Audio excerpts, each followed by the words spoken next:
Olá pessoal, tudo bom com vocês? Nós vamos continuar hoje a nossa aula de introdução, os tipos de introdução, nós já vimos alguns, e hoje nós vamos ver os últimos a esse respeito, que nós precisamos passar para a argumentação. Então, são várias formas, nós já vimos algumas, hoje vamos ver outras, vamos praticando e até lá nós vamos escolher um que vai ser útil para a nossa introdução.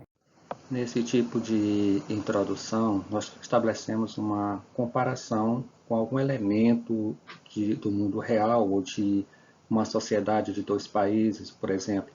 Essa comparação ela pode ser destacando as semelhanças que há entre os dois, ou exatamente a diferença que há entre os dois, o que é a vantagem que um tem e o outro não tem, ou as desvantagens que os dois oferecem. É um tipo muito prático, muito simples, agora é preciso fazer essa conexão lógica, assim como semelhante a, em comparação a, com, ou seja, é preciso tomar cuidado para não ficar só jogar por jogar. Observe que aqui eu estabeleço uma comparação entre a reforma agrária hoje, o movimento pela reforma agrária atual, com o movimento pela abolição da escravidão, mostrando que em ambos os casos havia elementos, havia pessoas a favor e outras pessoas contra. Nesse tipo aqui, pode ser que eu também tenha uma alusão histórica. Então, é uma forma muito didática, muito prática de se desenvolver um tema. A vantagem desse tipo de introdução é que ela quebra o senso comum, ela quebra aquilo que se esperava, ou seja, ela demonstra uma capacidade do aluno de estabelecer relações entre o tema que ele vai trabalhar e outros aspectos que ele já conhece do mundo. Agora, é preciso tomar muito cuidado para que essa comparação ela possa evidenciar algum aspecto do tema, né? Ou coisa boa, coisa ruim, e não apenas comparar duas realidades de forma abstrata. Quando você usa a comparação, de certa forma você já indica qual é a sua tese. Você vai trabalhar com contrastes. Tá? Então já tem logo de cara um indicativo. É tomar cuidado para não fazer comparações óbvias. Né? Os jovens são o futuro do país, por exemplo, esses lugares comuns. Então, muito cuidado para que seja uma comparação que realce algum aspecto do tema.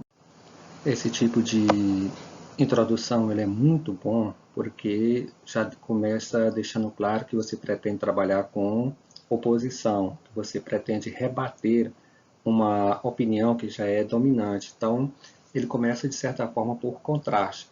Você já começa o seu texto se opondo a uma determinada posição, a um determinado conhecimento de mundo.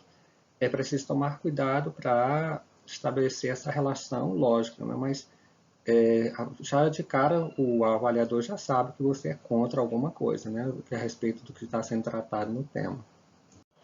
Esse aqui é outra forma de polêmica de se começar uma dissertação. Eu já começo me colocando contrário a uma outra posição que já existia, o senso comum, por assim dizer. Então, é preciso tomar muito cuidado com a maneira de iniciar. Então, eu tenho que usar algum elemento que me ponha contra uma certa posição, por exemplo, diferentemente do que diz, ao contrário do que diz, por aí vai. Mas ela estabelece uma relação dialógica, polêmica, com uma posição já vigente. A grande vantagem desse tipo de introdução é exatamente a quebra do senso comum, essa capacidade sua de questionar um posicionamento, essa capacidade de desfazer clichês, que é a grande vantagem do texto do Enem, é o novo. Como o tema é o mesmo para milhões de pessoas, quando alguém é capaz de, sobre esse tema, ver algo que os outros não perceberam. Agora, nem sempre nós vamos estabelecer uma relação polêmica, é preciso que eu já tenha um conhecimento de mundo. Né? Meu conhecimento de mundo sobre aquele tema é que vai dizer se eu sou capaz ou não de fazer essa relação polêmica. Mas não basta apenas questionar, não basta apenas pôr em xeque uma certa posição. É preciso que, ao longo do desenvolvimento da minha argumentação, eu mostre que aquilo está errado porque aquilo está certo. Mas me posicionar contra em si mesmo não vai ter muita utilidade, não. Essa é uma das formas mais básicas de se iniciar uma dissertação. Eu começo apenas com um substantivo seguido de um artigo, pode ser definido ou indefinido, mas não de verbo, porque se eu coloco o verbo, aí eu vou lá para outro tipo, que é a declaração inicial.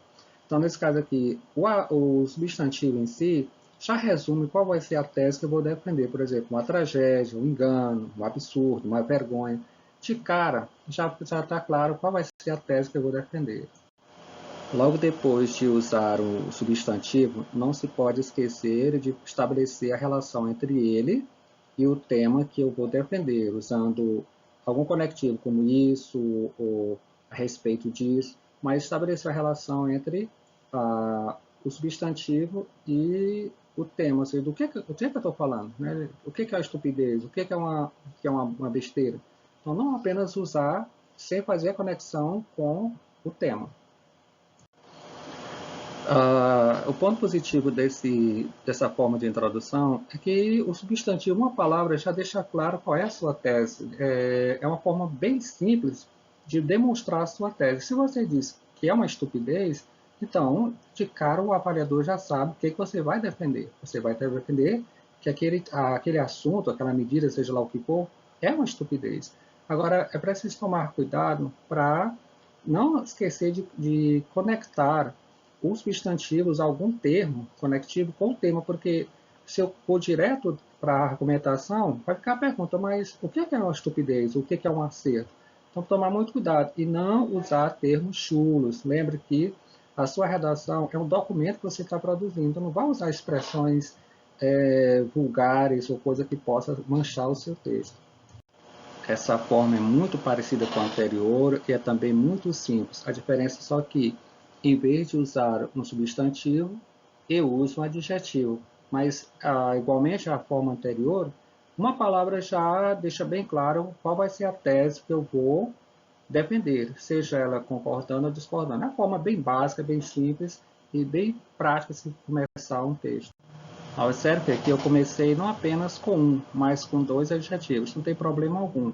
Logo em seguida, usando o conectivo. Isso é o que se pode dizer. Então, estabelecendo a conexão entre o adjetivo que eu empreguei e o tema de que eu vou tratar. Não esquecendo de colocar o argumento. Né? Por que isso é desnecessário? Por que isso é ingênuo? Embora, claro, o adjetivo em si já deixa bem claro que a minha posição é contrária, mas não dispensa a pergunta. Isso é contrário por quê? Lembra, sempre se começa uma redação fazendo pergunta. Eu não posso ser contra porque sou contra ou ser a favor porque sou a favor. Sempre vai ter que ter um motivo.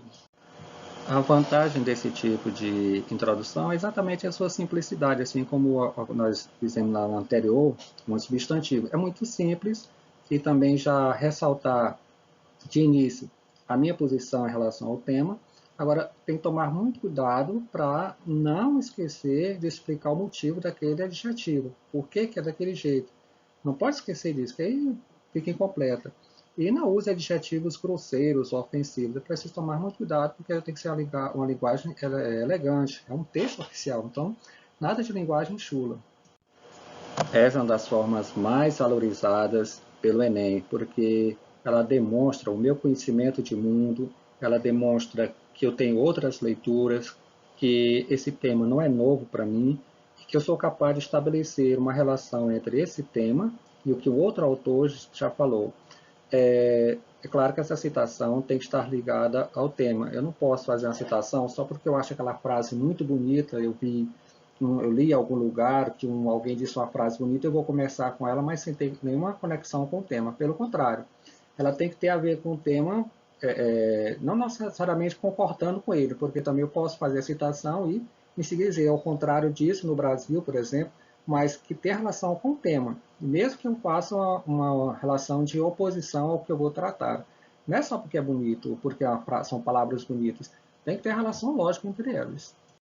Observe que aqui eu cito o filósofo Paulo Freire, a frase dele, mas em seguida eu digo, esse em princípio ilustra bem o dano que a redução dos gastos públicos com a educação pode causar à sociedade a longo prazo, pois a educação não é um gasto, é um investimento social.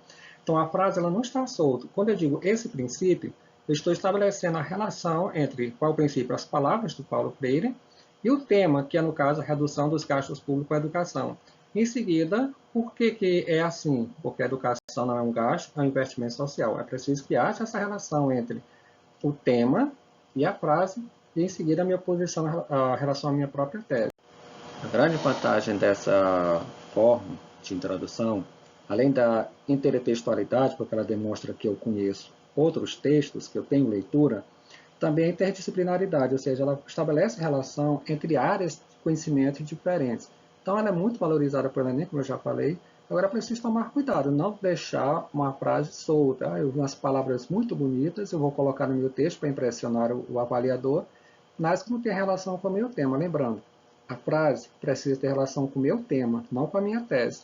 Eu posso citar, mas me colocar contra ou mostrar que a realidade do Brasil é outra, contanto que estejam conectados.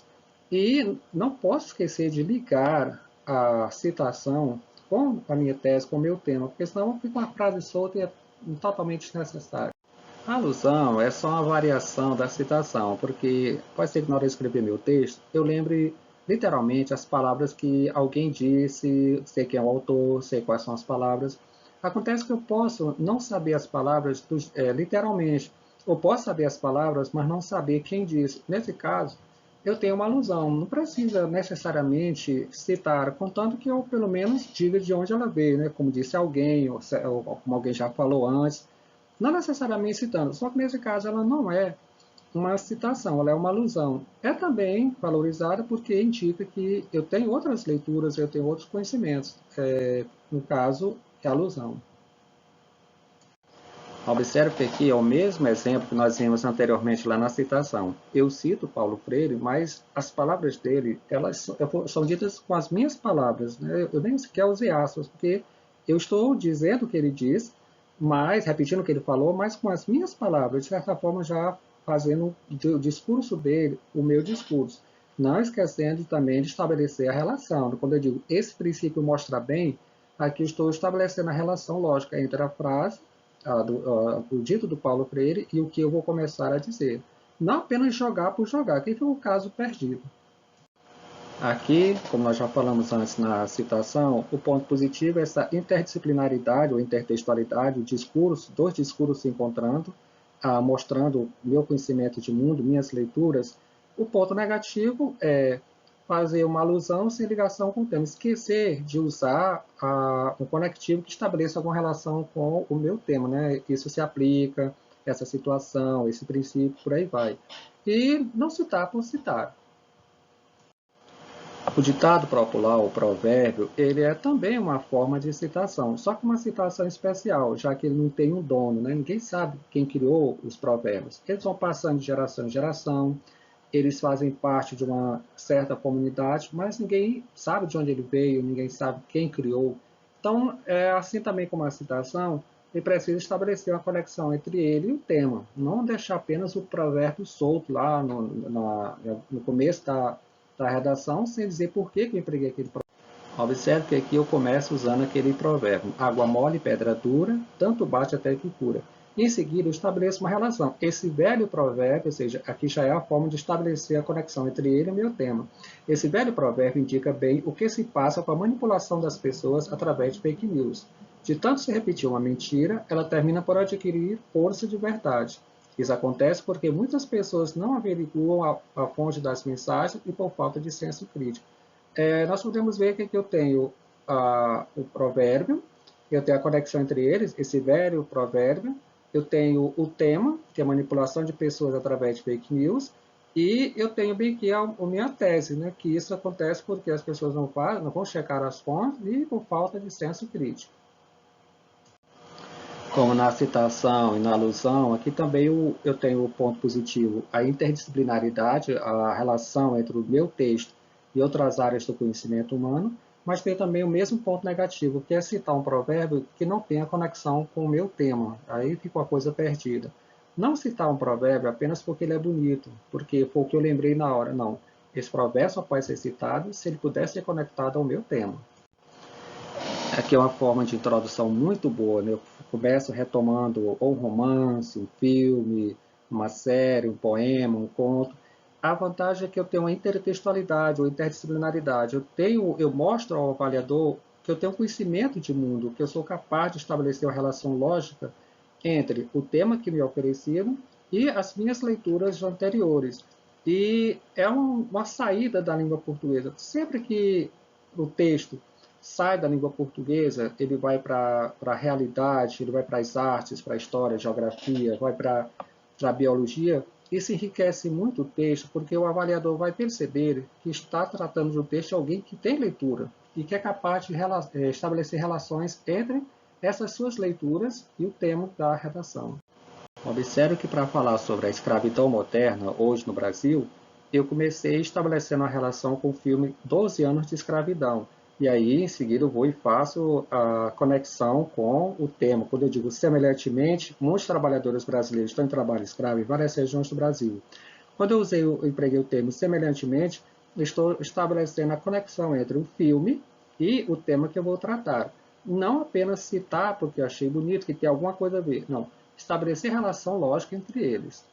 Assim como acontece com a citação, com o provérbio, com a alusão, a retomada de um filme, de alguma arte que eu conheço, corre o mesmo risco. Tem um ponto positivo, a interdisciplinaridade, ser capaz de estabelecer uma relação entre a língua portuguesa, o meu tema, e outras áreas do conhecimento humano.